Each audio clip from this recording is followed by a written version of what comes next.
when did you know that this was in fact your calling? It's one thing to be, to be titillated by or intrigued by it. It's nothing to go to a bunch of comedy shows like this seems cool. But when did you know that this was your gift?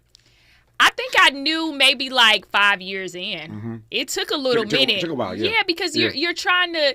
I remember I read a quote one time. It says you don't know that when you're having a difficult time, if it's God telling you to go with it and stick through it, or if it's saying you should choose another path. And so with that being said, you go through that moment where you're like, is this for me? Should I go in a different direction?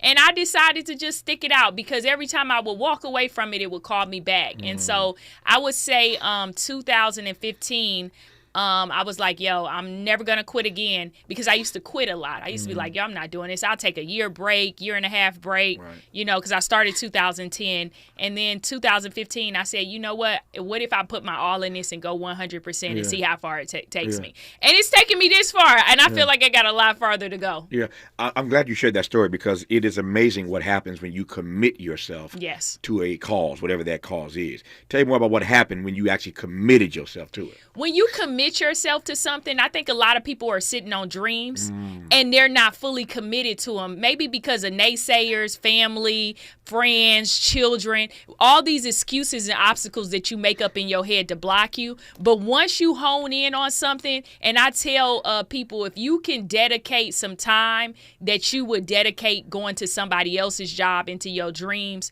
if you can split that and then let it grow, or take 25% of that time you would do over here watching TV, traveling, and just put it to your dreams, you'll see them really come to fruition.